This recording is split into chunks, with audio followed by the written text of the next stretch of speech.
Hello friends, आज मैं आपको वीडियो में बताऊंगी 28 साइज चेस्ट का अस्तर वाला ब्लाउज कटिंग एंड स्टिचिंग। इस वीडियो में आपको सारी जानकारी दूंगी। तो इस तरह से मैंने पहले अपने अस्तर को ओपन करके एक साइड से इस तरह से फोल्ड कर लिया है। फिर मैंने अपने चेस्ट का चौथाई भाग निकाला है। तो चेस्ट मेरी 28 है तो इसका चौथाई भाग करेंगे तो इस तरह से 7 इंच आएगा और इसमें मैंने 2.5 इंच मार्जिन ऐड किया, तो मैंने 9.5 इंच पे अस्तर को फोल्ड कर लिया। इसके बाद मैंने अपनी लंबाई लिया है, जितनी लंबाई उसमें 1 इंच प्लस किया है मैंने। और यहाँ पे मैंने अपने शोल्डर लिए हैं 5 इंच और 5.5 इंच आर्म होल लिया है। यहाँ पे 7 इंच पे चेस्ट का निशान लगाया है और कमर पे मैंने 6 इंच पे निशान लगाया। 1 इंच मैंने बैक साइड की प्लेट के लिए छोड़ा है और मैंने यहाँ पे 2.5 इंच मार्जिन और इस तरह से निशानों को स्केल से मिला दिया है। यहाँ पे मैं आर्म होल का शेप दूंगी 1 इंच पे और इस तरह से आर्म होल का सेंटर निकाल के शेप दे देंगे फिटिंग के निशान तक और इसकी कटिंग कर लेंगे। और इसी को रखकर हम अपने फ्रंट पार्ट की भी कटिंग कर लेंगे। इसमें हम 1.5 इंच नीचे से और ऐड करेंगे और इसकी भी कटिंग कर लेंगे। अब दोनों पार्ट को अलग करके हम फ्रंट वाले पार्ट में नेक की कटिंग करेंगे। तो इस तरह से मैंने 2 इंच नेक लिया है और 6 इंच लंबाई, नीचे से मैंने 2.5 इंच लिया था और आर्म होल में भी थोड़ा गहराई दे दी है मैंने। यहाँ से मैंने 12 इंच पे तीरा का निशान लगाया, 1 इंच पे इसका शेप दे दिया है और इसके बाद इसकी कटिंग कर लेना है। और 9 इंच पे मैंने टक्स का निशान लगाया है और यहाँ पे 7 इंच पे सेंटर निकाल के मैंने पहले प्लेट लगाई और 2-2 इंच पे मैंने इस तरह से इन प्लेटों को निशान लगा दिया। इस तरह से राउंड कर दिया, इससे प्लेट अच्छे से शेप में आ जाती है और यहीं तक हमें प्लेट डाल देनी होती है। इस तरह से अब मैं बैक वाले पार्ट में बैक नेक की इस तरह से डिज़ाइन में कटिंग कर रही हूँ। आप सिंपल जैसे आपको कटिंग करनी हो वैसे कर लें। और यहाँ पे मैंने प्लेट का भी निशान है। अब यहाँ बाजू में कटिंग कर रही हूँ तो बाजू में 10 इंच की कटिंग कर रही हूँ, तो यहाँ से 3 इंच पे खुली वाली साइड से इस तरह शेप दे दूँगी। फ्रंट आर्म होल का भी मैंने शेप दे दिया है और यहाँ से मैंने जितनी हमारी मोहरी है उसमें इस तरह से मार्जिन लेके निशान को मिला देना है और कटिंग कर लेनी है। अब मैं इसके ऊपर रख के दूसरी बाजू कटिंग कर रही हूँ, तो मेरा थोड़ा अस्तर कम पड़ रहा है, तो यहाँ पे मैं जॉइंट लगा लूँगी इस तरह से। और यहाँ अब मैं कपड़े पे कटिंग करूँगी, तो बैक वाले पार्ट को इस तरह से रख के मैं कटिंग कर रही हूँ। जब भी हम कपड़े पे कटिंग करते हैं तो 1/2 इंच कपड़ा ज़्यादा कटिंग करते हैं।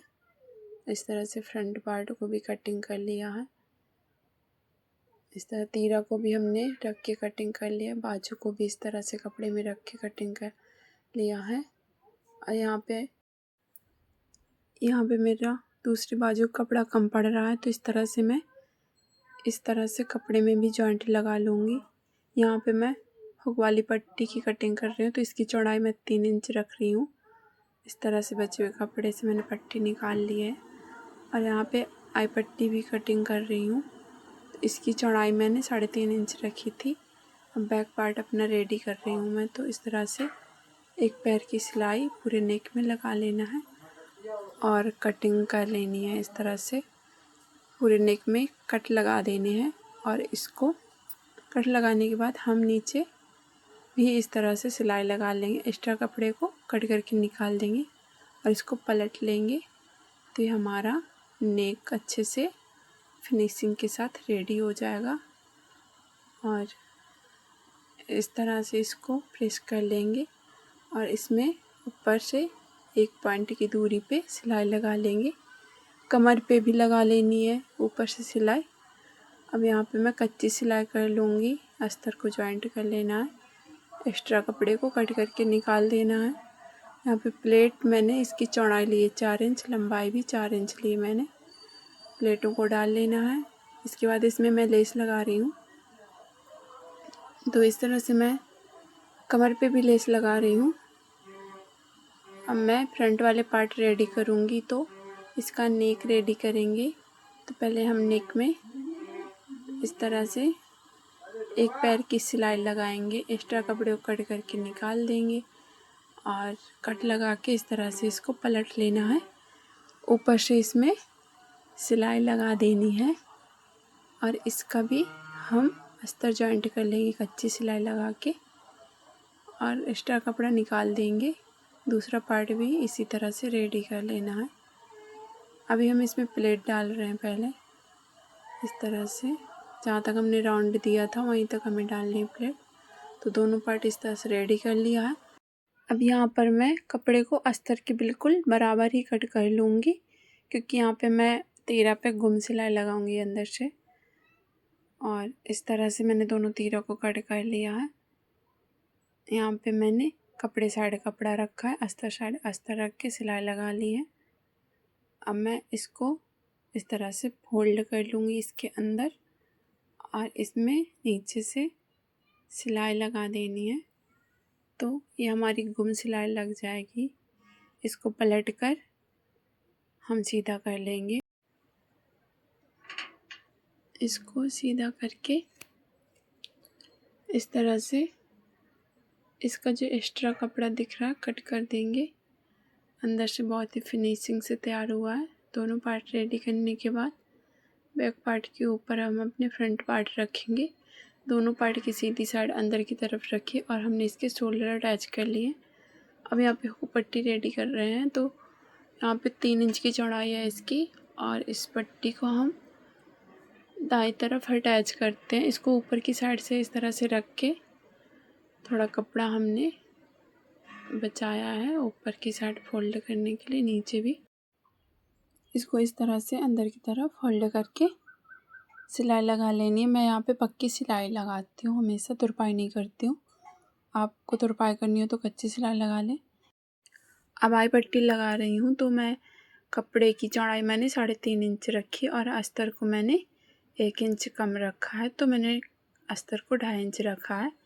इस तरह से सिलाई लगा लेनी है और इसको उल्टी साइड से इस तरह से इसमें अटैच करके बाएं साइड और इस तरह से इसमें फोल्ड करके सिलाई लगा लेनी है। एक्स्ट्रा कपड़ा हटा देना है और इसको इस तरह से फोल्ड कर लेंगे, पलट लेंगे। तो इस तरह से ना पट्टी लगाने से पट्टी बहुत मजबूती से लगती है और फिनिशिंग से भी बहुत अच्छी लगती है। तो इस तरह से अब मैं बाजू रेडी कर रही हूँ। तो इस तरह से अस्तर और कपड़े में सिलाई लगा के इस तरह से पलट लेना है। इसके बाद कच्ची सिलाई लगा के अस्तर को अटैच कर लेना है पूरे में। एक्स्ट्रा कपड़े को हटा देना है। इस तरह से दोनों बाजू मैंने रेडी कर ली। इसको अब लेस जो थी हमारी, इसको सेंटर से कट करके 2 पीस कर लेंगे और इस तरह से बाजू का सेंटर निकाल लेंगे। लेस का भी सेंटर निकाल लेंगे और सेंटर से सेंटर मिला के लेस को अटैच कर देंगे इस तरह से। इसी तरह से दोनों बाजू में लेस अटैच कर लेनी है। तो मैंने दोनों बाजू को रेडी कर लिया है।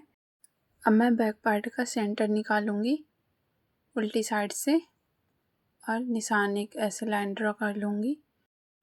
अब जो आई वाली पट्टी है उसको पट्टी को निशान के बाहर रखना है और इस तरह से एक पैर की सिलाई लगानी है और जो हमारी हुक वाली पट्टी है उसको निशान के बराबर रख के एक पैर की सिलाई लगानी है और इस तरह से इसको पलट के एक पैर की सिलाई लगाने के बाद फिटिंग का निशान लगाना है।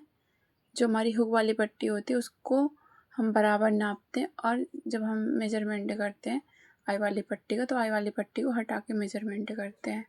तो इस तरह से हमने फिटिंग की सिलाई लगा ली है। अब यहाँ पे बाजू अटैच कर रही हूँ। तो इस तरह से बाजू का भी सेंटर निकाल के अटैच कर दिया है बाजू को। अब मैं बाजू में फिटिंग की सिलाई डाल रही हूँ इस तरह से। तो जितनी हमारी मोहरी है उसको हम फिटिंग के निशान से इस तरह से हल्का गोलाई में मिला देते हैं। इस तरह से बाजू रेडी हो गई है। यहाँ पे मैं लटकन रेडी कर रही हूँ। तो इस तरह से मैंने लटकन रेडी कर लिया है। इस तरह से मैंने अब यहाँ पे मैं सुई की मदद से अटैच कर दिया लटकन को। ये रहा मेरे ब्लाउज का फाइनल लुक।